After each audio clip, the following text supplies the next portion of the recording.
You are watching the Constantly Loved podcast with your host, Destiny Linden. In this episode, we finish reading Ecclesiastes. We start on chapter 9 and finish on chapter 12. Let's go! Hey guys! Okay, this is episode 5, part 2. It'll probably be shorter than most of my other podcasts because we're just finishing Ecclesiastes. In the last episode, we read Ecclesiastes 1 through 8, and so there's still 9 through 12, and I was just really enjoying it, so I wanted to finish it. So it might not be a very long episode, but we'll see what the Lord does, and if it's longer than I'm expecting, then I guess that's the Lord's will. But we'll just go ahead and get into it. So Ecclesiastes 9:1. But all this I laid to heart, examining it all, how the righteous and the wise and their deeds are in the hand of God. Whether it is love or hate, man does not know. Both are before him. It is the same for all, since the same event happens to the righteous and the wicked, to the good and the evil, to the clean and the unclean, to him who sacrifices and him who does not sacrifice. As the good one is, so is the sinner, and he who swears is as he who shuns an oath.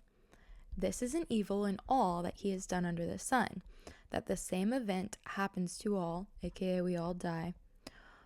Also, the hearts of the children of man are full of evil, and madness is in their hearts while they live, and after they go to the dead. I would say that's like sin, because all children of men sin. But he who is joined with all the living has hope. Once you pursue the Lord and you accept him in your life, then you join the living and you have hope. For a living dog is better than a dead lion. So let's think about this, y'all.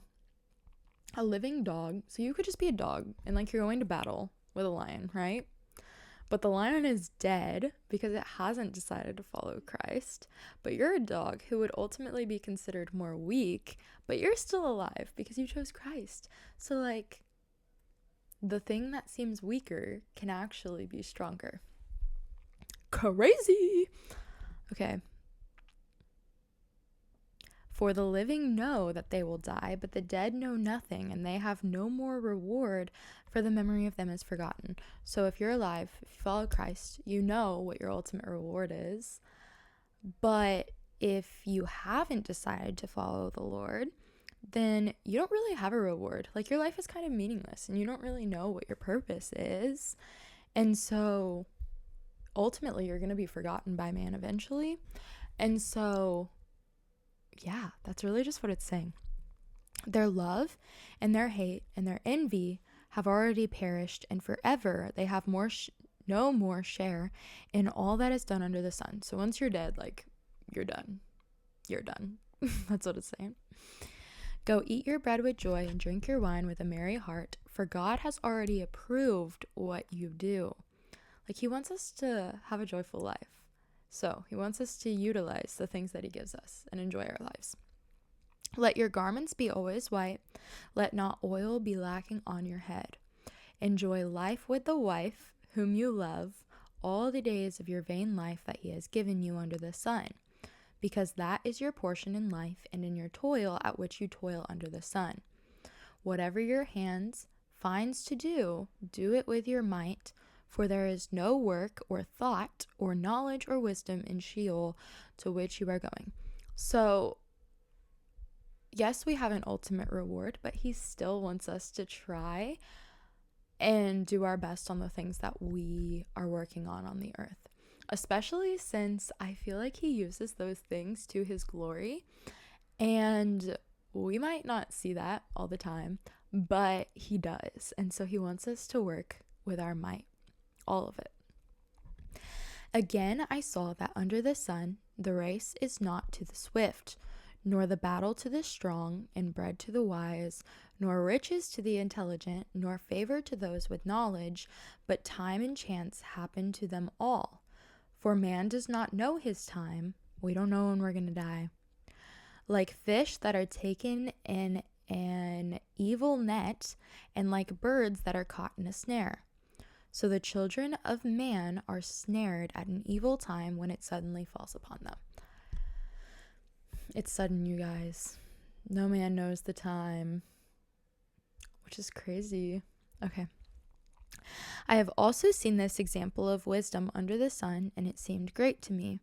There was a little city with few men in it, and a great king came against it and besieged it, building great siege works against it. But there was found in it a poor, wise man, and he by his wisdom delivered the city, yet no one remembered that poor man. So I feel like this story is honestly saying that, like, he knew what he was doing. He helped people, so he was loving them. And people didn't remember it, but I don't think that it's saying that his works were meaningless. I think that it's saying that his wisdom and the things that he did were far greater than being remembered. But I say that wisdom is better than might, though the poor man's wisdom is despised and his words are not heard. The words of the wise, heard in quiet, are better than the shouting of a ruler among fools. So, even if your wise words aren't seeming to reach a lot of people, that's okay, because it says that the wise words are better than a ruler who is foolish and is trying to get his words out to a lot of people. Because honestly, like, your words of wisdom could change one person's life, and that's enough. Wisdom is better than weapons of war, but one sinner destroys much good. Dead flies make the perfume's ointment give off a stench, so a little folly outweighs wisdom and honor. A wise man's heart inclines him to the right, but a fool's heart to the left. Even when the fool walks on the road, he lacks sense, and he says to everyone that he is a fool.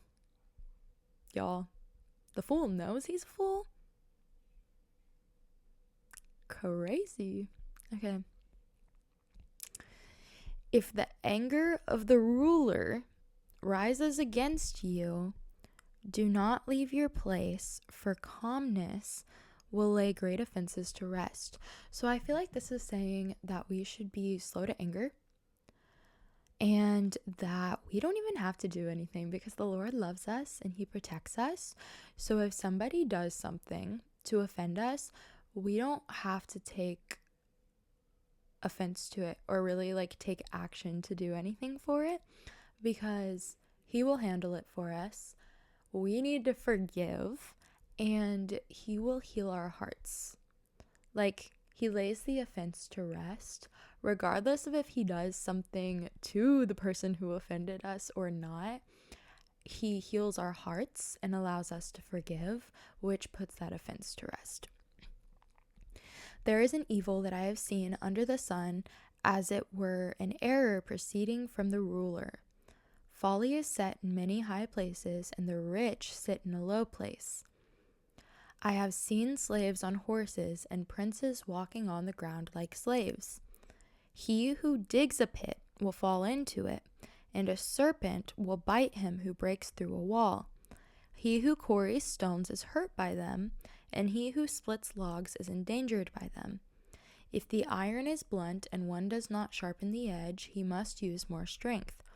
But wisdom helps one to succeed. So earlier in this book, it seems like he's saying that wisdom is meaningless, but I think he's redefined wisdom to be wisdom and knowledge from the Lord rather than just like normal everyday knowledge. And so this type of wisdom, he's clearly deeming as valuable. So, yeah, okay. If the serpent bites before it is charmed, there is no advantage to the charmer. Guys, that's crazy to think about. Like, if the serpent bites before its charms, then the charmer has no purpose. So you guys, like, the things that we think are our purpose. So, like, for example, if you want to earn money, but you die before you earn your money, then everything that you were doing to earn that money was meaningless. Like, it takes away your purpose.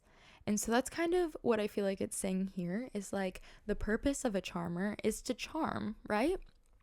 And the charmer doesn't even have an opportunity to do what it's trying to because the snake already bit.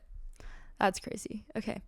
The words of a wise man's mouth win him favor. Guys, I've been seeing the word favor a lot, and I think it's because the Lord gives us wisdom and he favors us. Like, when we spend time with him and when we glorify him, like, he favors us. He favors everyone. But I think that it's funny that it says the words of a wise man's mouth win him favor. Because one, you're wise, but two, you're earning favor.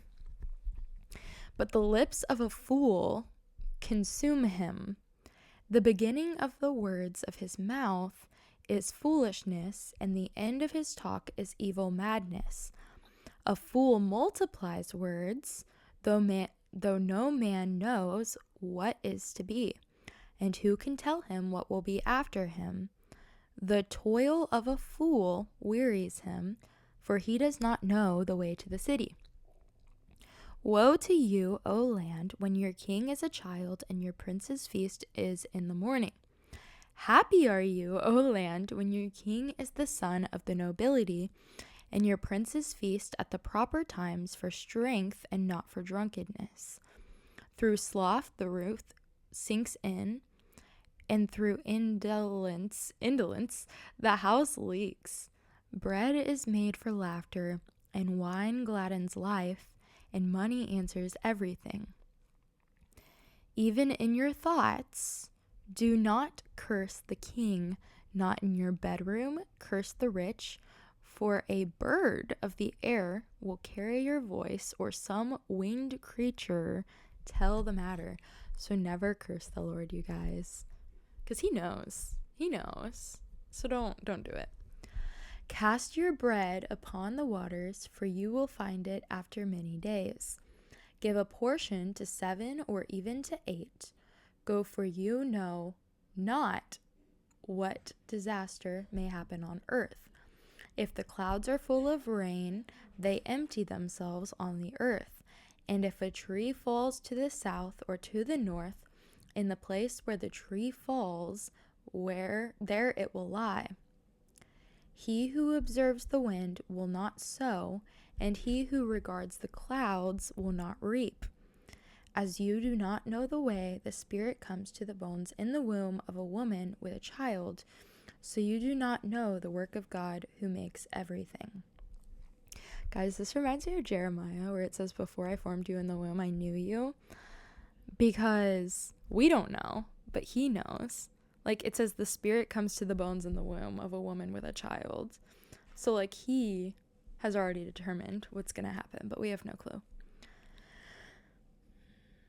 In the morning sow your seed, and at evening withhold not your hand, for you do not know which will prosper, this or that, or whether both alike will be good. So he wants us to put effort into all the endeavors, and we won't know which one he wants to prosper, but he will make the ones that he desires prosperous. So he wants us to do everything that we can for him. Light is sweet, and it is pleasant for the eyes to see the sun. So if a person lives many years, let him rejoice in them all, but let him remember that the days of darkness will be many. All that comes is vanity. Rejoice, O young man, in your youth, and let your heart cheer you in the days of your youth. Walk in the ways of your heart, in the sight of your eyes, but know that for all these things God will bring you into judgment. Guys, he judges us if we don't follow him, but if we do, then we're blameless and upright in his sight. Remove vexation from your heart and put away pain from your body, For youth and the dawn of life are vanity. Remember also your Creator in the days of your youth, before the evil days come and the years draw near, of which you will say, I have no pleasures in them. Before the sun and the light and the moon and the stars are darkened, and the clouds return after the rain, in the day when the keepers of the house tremble, and the strong men are bent, and the grinders cease because they are few, and those who look through the windows are dimmed, and the doors on the street are shut, when the sound of grinding is low, and one rises up at the sound of a bird, and all the daughters of song are brought low, they are afraid also of what is high, and terrors are in the way. The almond tree blossoms, the grasshopper drags itself along, and desire fails, because man is going to his eternal home, and the mourners go about the streets. Before the silver cord is snapped, or the golden bowl is broken, or the pitcher is shattered at the fountain, on the wheel broken at the cistern, and the dust returns to the earth as it was, and the spirit returns to God who gave it. Vanity of vanity, says the preacher, all is vanity. Okay, I just want to go back to where it says, and desire fails, because man is going to his eternal home, and the mourners go about the streets. So, because man is going to his eternal home, y'all, heaven is my eternal home. I don't know about you, but yeah. Okay. And then it says, besides being wise, the preacher also taught the people knowledge, weighing and studying and arranging many proverbs with great care.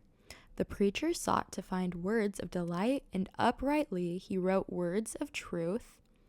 The words of the wise are like goads, and like nails firmly fixed are the collected sayings. They are given by one shepherd. My son, beware of anything beyond these. Of making many books there is no end, and much study is a weariness of the flesh. The end of the matter, all has been heard. Fear God and keep his commandments, for this is the whole duty of man. For God will bring every deed into judgment with every secret thing, whether good or evil. So you guys, we've come to the conclusion of Ecclesiastes, and we see that life is not meaningless. Like, throughout the whole book, you kind of question it a little bit. You're like, okay, so bro really thinks everything is meaningless, right? But then it says, the end of the matter, all has been heard. Fear God and keep his commandments. Don't forget to love God first and love your neighbors. And then there's also more, but those are the greatest commandments. For this is the whole duty of man, for God will bring every deed into judgment with every secret thing, whether good or evil. Guys, that's so crazy and so good. I'm so happy that you guys joined this podcast. I have enjoyed reading Ecclesiastes. See, I'm telling y'all, Ecclesiastes is one of my favorite books because honestly, it's like such a change from the very beginning to the end. Like, you think life is all depressing and meaningless, and then you're like, oh, it does have a purpose. It's great, cool, you know? And so I think it's really enjoyable, and I just think it's so cool. I don't know. I guess most people don't enjoy it, but I hope you guys enjoyed that.